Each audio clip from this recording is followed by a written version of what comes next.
What up, YouTube? Welcome to the Average Josh podcast, the only podcast that is not a podcast because I do not have time to podcast. And today is March 24th, my birthday. Your boy's turning 30 years old today. Shout out to everybody who, when I was in high school, said that I wouldn't live to be 30 because I would be dead and in jail by now, even though I never committed any crimes. Just racist shit. Just racist shit. Stop telling that to kids. It's toxic. But anyways, let's talk about something more fun, or should I say, more dangerous, because this young man, like the way he acts, he probably would have been dead or in jail if he wasn't in boxing. And that is the man, the myth, the legend, the guy who I'm rooting for today, just because I've been saying he was this great fighter this whole time, and I just want to prove it to people.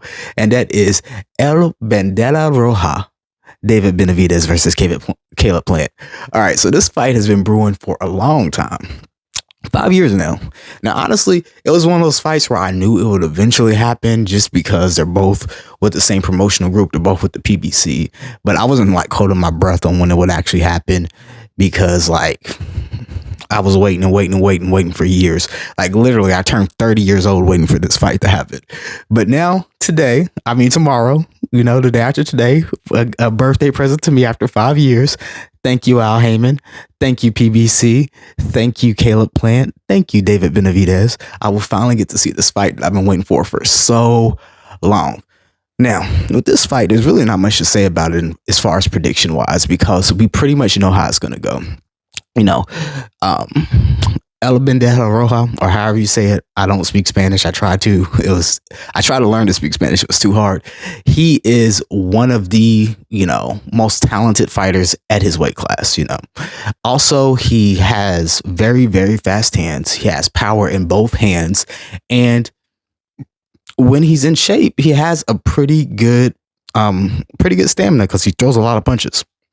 So pretty much know what he's going to do. He's going to try to walk Caleb Plant down. He's going to try to get him into the corner, throw off some combinations, and he's going to try to knock him out. That's pretty much his game plan for every fight. I think this is probably as close, like stylistically, even though all of these fighters fight differently. Obviously, they don't fight exactly the same. But as far as a stylistic matchup, this is as close as we're going to get to Artur Beterbiev versus Dmitry Bivol, because you have one come forward fighter versus one very fast, more crafty fighter with really good footwork. So pretty much know the game plan. And the game plan for Caleb Plant is going to be to establish his jab, to move around the ring, to pretty much give David Benavidez a boxing lesson if he's able to do so, because getting into a brawl does not benefit him when it comes to fighting David Benavidez. It's good if he could pick out good punches and set down on his punches and maybe set up something, or set up a good counter, or maybe set up a good hook, kind of how he did versus Anthony Durrell. But I don't know. I still have David Benavidez, just because I think, for me, right, just kind of like how I got it wrong last time, with the Tim Tszyu versus Tony Harrison thing, where I went actually against the pressure fighter and went with the boxer puncher. I don't think I can do that this time. I underestimated Tim Tszyu's talent level, and I overestimated how much Tony Harrison had left in the tank. And I'm not doing that this time. Even though Caleb Plant is seems to be a fresher fighter than Tony Harrison, and he hasn't been knocked out 5 times, I think that he is still a very talented fighter. He has been knocked out once, which proves that even though it was against Canelo Alvarez, he doesn't have like an iron chin. He is susceptible to getting knocked out. But the thing that I would say about this is, I think that David Benavidez's talent level is just so high that he can overcome the skill gap that him and Caleb Plant has, because Caleb Plant I would say technically is a better boxer than David Benavidez. Caleb Plant has better footwork. Caleb Plant has a better jab. Caleb Plant has better ring generalship.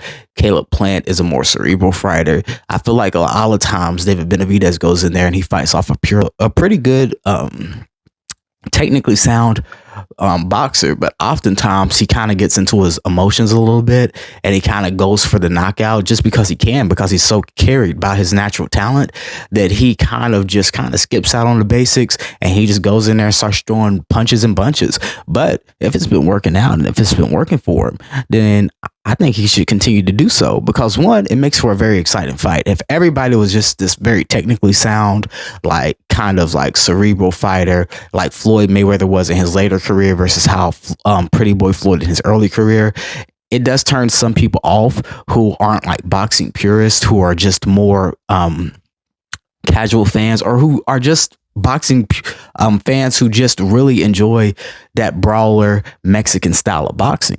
I think that David Benavidez brings that, and I think that Caleb Plant brings something else to the game, which to me, that variety is interesting because I don't want to see Rock'em Sock'em Robot fights every fight, and I don't want to see chess matches every fight. Sometimes I want to see those two styles clash, and that's what I think we're gonna get tonight. But like I said, I just think that his natural talent is too good. And just like with the Tim Tszyu and the Tony Harrison fight, I'm not going to sit here and underestimate the pressure fighter. I do think that David Benavidez is going to win this fight.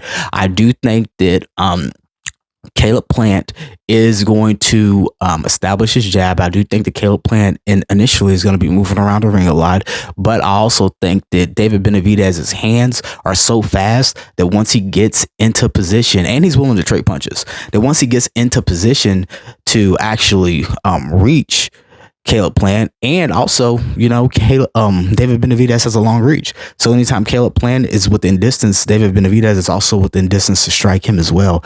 And I think that David Benavidez is willing to take those exchanges. And when he takes those exchanges, they're going to accumulate damage on each other. But I just think that the damage that David Benavidez gives to Caleb Plant is just going to be more than the damage that Caleb Plant is going to be able to give to him. Now, if this was just a normal pressure fighter with, you know, less speed and, you know, just less natural talent, who was smaller, I would probably definitely lean on the side of Caleb Plant. But I just think that David Benavidez is one of those unique situations where it's all like, he's kind of like Deontay Wilder. You don't really want to bet against him because anything can happen. And unless you have a whole heap load of talent, which I do think Caleb Plant has, I just don't think it's enough. But that's just how I see the fight going. And there are some wild cards. So the wild cards are, you know, David Benavidez's defense isn't great. We've seen David Benavidez knocked down before. So if Caleb Plant is able to keep his wits about him when David Benavidez is throwing all those fast combinations and really pick out his punches and set him up for a good counter, then we could turn in Caleb Plant's favor. But if he's not able to do that, right, and he is trading punches, like he might get in one good counter, but then David Benavidez comes in and gets like a sharp combination, he puts himself in position to get knocked out because, like I said, every time he throws those fast combinations, since he has powers in both hands, if one of those happens to catch you in the right spot, it is over. He is not someone like, you know, Devin Haney or Floyd Mayweather later in his career. You know, just someone who you can really take punches from. He's not. It's not that with David Benavidez. Like every punch, even when he catches you on your guard, right? Because I've seen him definitely just punch people like right, like not even through the guard, on their guard. He hits them so hard that their own hand goes bumps against their face and it causes damage. So, and when he goes to the body, it causes damage too. Like I said, he's just a big, strong, fast guy. Now, like I said, the wild card is if he's able to pick out a good punch, because David Benavidez is vulnerable to counters, and he's able to catch David Benavidez. He might be able to knock him down. He might be able to get him out of there, similar to how he did in the Anthony Dirrell fight.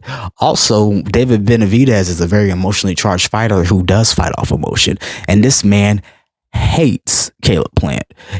It's not one of those hates where it's all like, oh, they're just doing it in order to sell the fight. No, he genuinely doesn't like him. Caleb Plant genuinely doesn't like David Benavidez. They have both said things to each other that are kind of like cross the line. It kind of reminds me of, like, I don't know if any of you watch the UFC. I know some of you do because I make UFC videos and some of you watch them.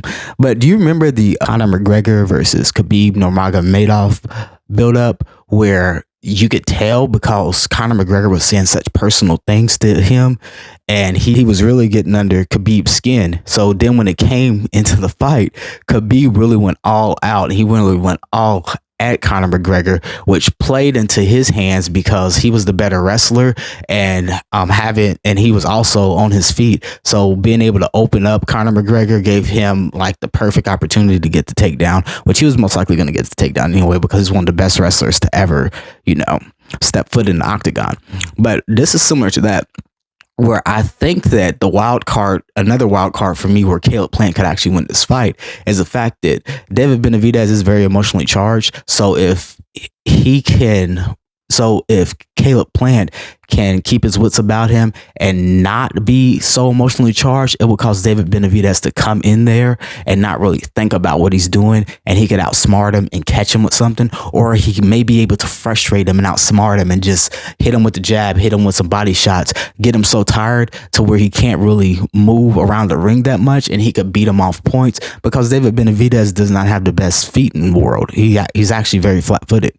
But that could also be a wild card in David Benavidez's favor, because there were some things that I believe that someone on David Benavidez's teams may have said about Caleb Plant's daughter. That's as far as I'm going to go with that, because in my show, I have a daughter. I'm not going to talk about somebody's family like that. But they said some things that I heard that could have possibly upset Caleb Plant to the point where he might go in there with the vendetta against David Benavidez and not think, and then go in there and initiate a brawl with David Benavidez just purely off of emotion, purely off the things that were said.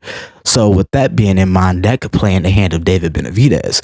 Now, I don't think that this is just like a David Benavidez to just go in there and watch Caleb Plant, which very well could happen, but I think that Caleb Plant is a much too talented fighter for that. I think that so the way that I see this fight going, my prediction is I see a late round stoppage for David Benavidez. I think that Caleb Plant is going to have a good showing of himself. So I would probably say maybe around the 10th, 11th round, David Benavidez is going to be able to get Caleb Plant out of there. But that's my prediction. Like I said, I have been wrong before. Anything could happen in boxing. Give me your prediction. Go down in the comments, put what you think's going to happen. So it's time stamped. I'm posting this early in the morning so that it's way before the fight tomorrow. So go ahead and put your prediction down there in the description. You know what I'm saying? Don't sit there and be all like, and come back later and be like, I knew what was gonna happen, because you didn't. Don't lie. Just put it down there like me. I'll be making wrong predictions all the time, and I make good predictions all the time, and I keep them up, and I let people talk their shit. So go ahead, timestamp your comment on who you think's going to win this fight. And that's all I got to say about that, man. I'm going to enjoy my birthday. I'm going to enjoy my family. I'm going to enjoy making it to 30, even though all these random racist people said I wouldn't first. Just no reason. Like, I literally don't do crime. I don't even drink or smoke. That's crazy. You know what I'm saying? Like, what are you talking about? But every time somebody, got mad at me, like I bumped into him. Oh, that's why you'll be dead and in jail before you're 30. It's like, why? Like, makes no sense. Like, talk about something else. Talk about the fact that I, need a haircut or something. I don't know. But anyways, it was great speaking to you all. You have a wonderful day and enjoy this wonderful fight. Peace.